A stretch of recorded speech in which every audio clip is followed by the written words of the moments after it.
अस्सलाम वालेकुम नाज़रीन, बहुत दिनों के बाद आज हम समीउल्लाह बेलगाम साहब से मिलने का शर्फ हासिल किए हैं। आपका बहुत बहुत शुक्रिया। समीउल्लाह बेलगाम एक ऐसी शख्सियत है जो आज ख़बरों की जीनत बन चुके हैं। इनको आप मशहूर नक्काद कहिए या फेमस क्रिटिक, बहुत सारे मामलात में ये आवाज़ बुलंद कर रहे हैं। तो इनसे चंद बातें हैं तो मैं अर्ज़ करना चाहूँगा। तो सबसे पहले मेरा जो पहला सवाल है आपसे वो ये कि अब बहुत सारे मामलात में आवाज़ बुलंद कर रहे हैं, चाहे वफ़ के मामलात हो, जमात का मामला हो, अब तो ज़मीनों के मसाइल पर भी आप बात कर रहे हैं। तो आपको ये अथॉरिटी किसने दी है, आपका इसके पीछे मकसद क्या है, ये हम जानना चाह रहे हैं। क्योंकि बहुत सारी चीज़ें, आपकी बहुत सारी वीडियो वायरल हो रही हैं, इंतशार भी पैदा हो रहा है, लोगों में बहस व मुबाहिस का ज़रिया बन रही हैं। तो मैं जानना चाहूँगा, हमारे व्यूवर्स भी जानना चाहेंगे कि ये सब करने के पीछे आपका मकसद क्या है। जी, अस्सलाम वालेकुम रहमतुल्लाहि व बरकातुहू। सबसे पहले शोएब भाई, मैं आपका शुक्रिया करता हूँ, अदा करता हूँ कि मुझ जैसी छोटी शख्सियत को आपने जो है इंटरव्यू के लिए बुलाया। नहीं, आप एक बड़ी शख्सियत बन चुके हैं वैसे भी। खैर, जहाँ तक आप बोले कि आप वक्फ पे भी बोलते हैं, जमातों में भी बोलते हैं और अब ज़मीनों पर भी आएंगे, तो मैं आपको पूरे हमारे हुबली शहर के अवाम को, हुबली धारवाड़ के मुसलमानों से खास करके ये बात बोलना चाहता हूँ कि मेरे बिजनेस के बाद जो है मुझे सोशल एक्टिविटी का थोड़ा शौक है। अच्छा। और सोशल एक्टिविटी में जब भी मेरे सामने कोई चीज़, कोई मसला लाया जाता है तो मैं उसकी तहकीक करता हूँ पेपर के ज़रिए। मुझे अपने तौर से एक शौक़ है, किसी चीज़ को अगर मैं उसके पीछे लगूं तो पूरी उसकी जड़ तक जाकर उसके पेपर्स, उसके जो भी डॉक्यूमेंट्स हैं, मुझे निकालने का एक अपनी तरफ से शौक़ है मुझे। तो जब मेरे सामने वक्फ के मसले आए, आप तो सिर्फ हुबली के ताल्लुक से जो है मेरे वक्फ के मसले देखे हैं, मैं गुलबर्गा के वक्फ के मसाइल में शामिल हूँ, मुझे वहाँ से भी थोड़ा काम मिला है। रायचूर के, अच्छा, जो बेलगाम डिस्ट्रिक्ट का चिक्कोड़ी है, वहाँ एक छोटा खरिया है शामनवाड़ी, वहाँ के वक्फ के मसले मेरे पास हैं। अच्छा। और उड़पी के जो खरिये हैं, छोटे भटकल के जो छोटे खरिये हैं, वहाँ के 2 मसाइल मेरे पास हैं। और रायचूर डिस्ट्रिक्ट के देवदुर्ग ताल्लुक के मसले मेरे पास हैं। ऐसे लोग जो है वक्फ में ज़्यादा मालूमात रहने की वजह से मुझे कांटेक्ट करके राय मशवरा वगैरह करते रहते हैं। और जब भी कोई मसला मेरे सामने आता है तो मैं जो है उसे एक हद तक उसके डॉक्यूमेंट्स स्टडी करके उसके तय तक पहुंचता हूँ। क्यों, कोई ज़ाती मफाद या कोई पॉलिटिकल प्रेशर? अपनी तौर से जो है सोशल एक्टिविटी के तौर पर कहीं हमारी कौम को कोई चीज़ नुकसान ना हो, हमारी कौम की जो अवाम है। जैसे कि अब मैंने रिसेंट में जो है खादरिया टाउन, रजा टाउन के बाजू में जो वक्फ ज़मीन का मामला जो मैंने उठाया था, वो उसमें मेरा कोई ज़ाती मफाद नहीं था।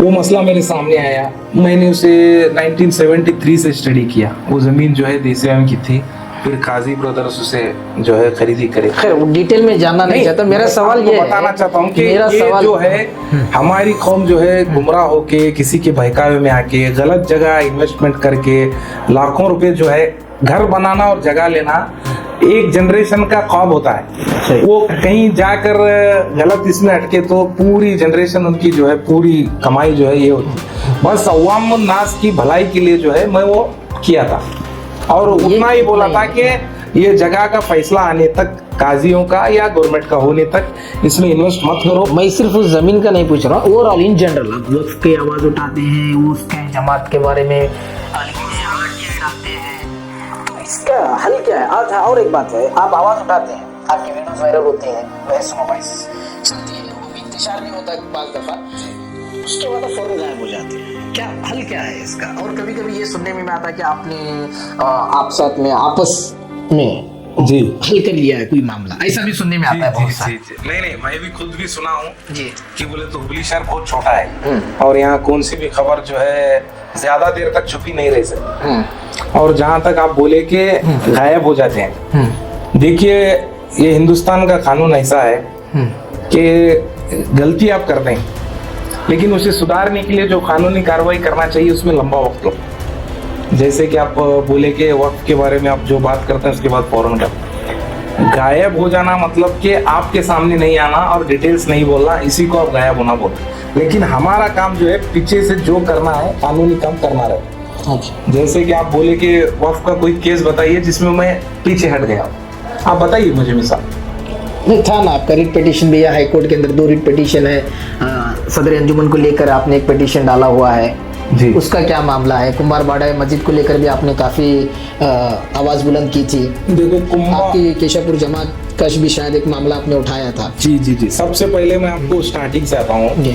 जब हमारी केशापुर मुस्लिम जमात का मसला आया, हमने पूरे जो है हमारे मस्जिद के इलाके के लोगों ने एक अर्जदाद पेश की थी वक्फ ऑफिसर को और वक्फ चेयरमैन को। यहाँ पर थोड़ा डिटेल जाना जरूरी है, मुझे माफ करना प्लीज, जी, इसमें थोड़ा डिटेल जाना जी, जरूरी है। ये पूरे मामले में आपको डिटेल्स ही इख्तिसार के साथ बताइए। जी।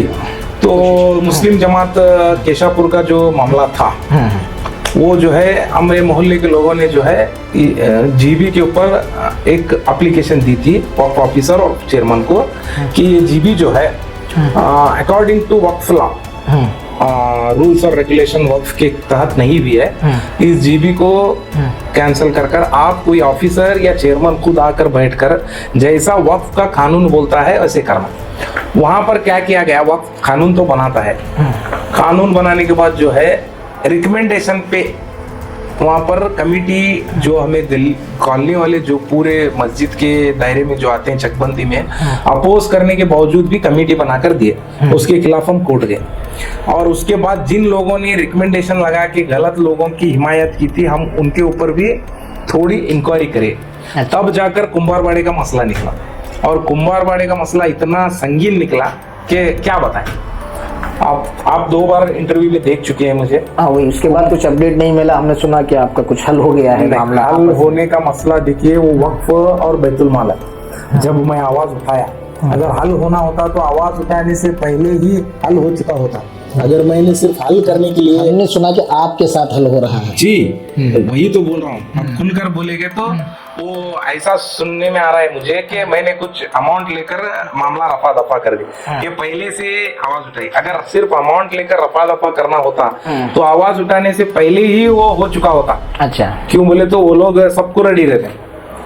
मसला क्या है, जब मैं आवाज उठाया तो एक जाकर उसमें 10 निकला मसला कि उन्होंने 2014 से इनकी कमेटी रजिस्टर, वो तो अपनी जगह कमेटी रजिस्टर होती रहती, नहीं होती रहती, थोड़ा लेट होते रहता, जल्दी होते रहता, वो अपनी जगह। लेकिन इतना बड़ा कमर्शियल कॉम्प्लेक्स जो है दुर्गत बेल जैसे हार्ट ऑफ द सिटी में आज हुबली के, इतना बड़ा कॉम्प्लेक्स का रजिस्ट्री नहीं किए हो कि ये कॉम्प्लेक्स बना है करके।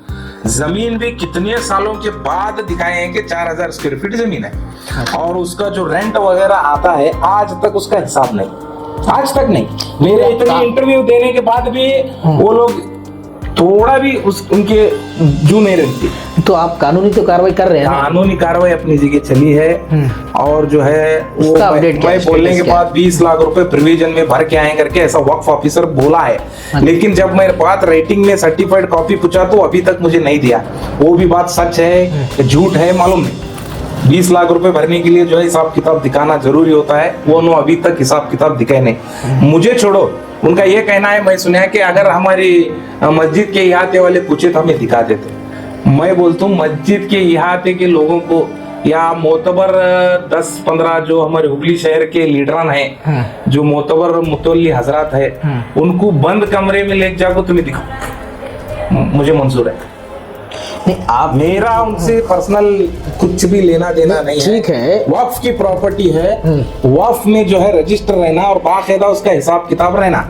वक्फ जो है बैतुल माल करके बोला जाता है, और वक्फ के लिए आज हिंदुस्तान का हर मुसलमान जो है वक्फ के कानून के बदलाव के लिए लड़ रहा है। हरगिज हमें पसंद नहीं। जब वक्फ के कानून की इतनी अहमियत हमारे अंदर है तो वक्फ की बैतुल माल की भी अहमियत होना जरूरी है।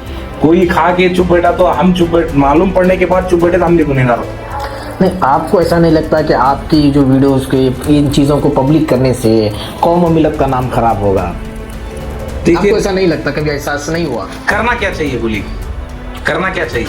अगर ये बातें कौम और मिलत में नहीं लाए और जरा अच्छा, इतना कौम और मिलत में सबके सामने ला के, इतना पेपर वर्क करके, इतना कानूनी कार्रवाई करके जब आदमी थस से मस नहीं हो रहा, उसे करना क्या, छोड़ छोड़ना, खाओ वर्ग।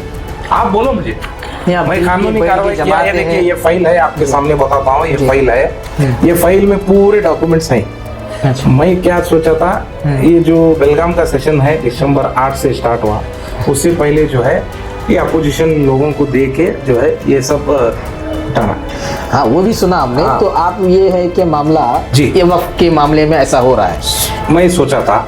उसके और बाद फिर गवर्नर पास भी आप जाने वाले थे, ऐसा भी खबरें फिर सुनने में आई। मेरी और हमारे जो मोतबर शख्सियत हैं, हम और जो कभी भी राय मशवरा करते हैं, उनसे बात होने के बाद हम एक राय पे पहुंचे। और कुछ कौम के हमारे उबली के दूसरे लीडरान भी हैं, अल्लाह ताला उनको जज़ाए खैर अता फरमाए। हालांकि वो लीडर का और इनका थोड़ा नहीं जमा, तो भी अच्छी बात उन्होंने क्या बोले कि अपनी कौम की बात जो है अपने तक रखना सही है, दूसरों को इसका फायदा नहीं जाना चाहिए।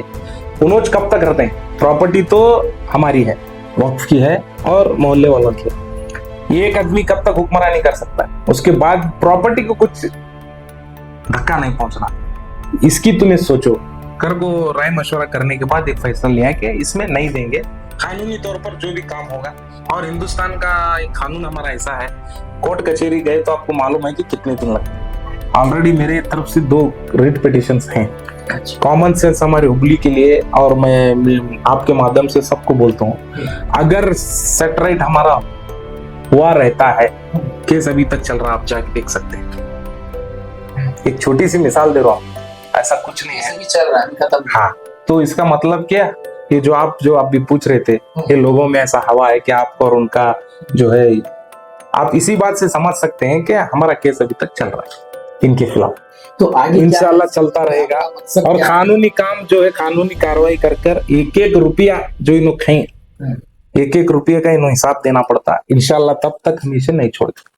और मैं तमाम हुबली के लीडरों से, मुतल्लिन इकराम से, सबसे गुजारिश करता हूँ कि सिर्फ कुमारवाड़ा ने ऐसा कौन सी गली में कौन भी क्या भी वक्त की प्रॉपर्टी में से हिसाब ना दिखा को खाते रहे। अल्लाह के वास्ते आवाज उठाओ और इनके खिलाफ कार्रवाई करो। तो आप ऐसे तमाम केसेस लेकर आप लड़ने वाले का आवाज बनना चाह रहे हैं जी, मेरा शौक है और मैं करता हूँ। इसका कोई आपको पॉलिटिकल फायदा? मैं पॉलिटिकल आदमी नहीं हूँ, ना मैं किसी भी पार्टी का मेंबर हूँ। मुझे एक खिदमत खल्क करने का और सोशल एक्टिविटी करने का थोड़ा शौक है। ये मेरी वक्फ के चोरों के खिलाफ कानूनी जंग है, और ये जंग जब तक पूरी हिसाब किताब 2008-9 से जब तक जमा नहीं होता, और भी ऐसा कोई वक्फ इदारे में होता है, तो मैं उसके खिलाफ कानूनी तौर पर लड़ता रहूंगा। अच्छा, तो आपकी जंग जारी है जी, जो भी वक्फ के लेकर मुद्दे हैं, मसाइल हैं, उसको हल करने के लिए ये जंग आपकी आवाज जो है बुलंद करना। खैरियत से समीउल्लाह बेलगाम साहब, बहुत बहुत शुक्रिया आपका, हमारे थोड़े सवाल थे उसका जवाब देने के लिए। हम उम्मीद करते हैं कि आपके किसी भी काम से कौम मिल्लत को नुकसान ना हो। भले ही आप जो कानूनी कार्रवाई करें वो तो आपका हक है, आप कर ही सकते हैं, लेकिन बस हमारी ये उम्मीद थी कि कौम मिल्लत को भी जो है मद्देनजर रखते हुए, उन हालात को मद्देनजर रखते हुए आप जो है कदम उठाए। बहरहाल बाकी आपकी नेक इरादों के लिए हम आपके लिए दुआ। शुक्रिया।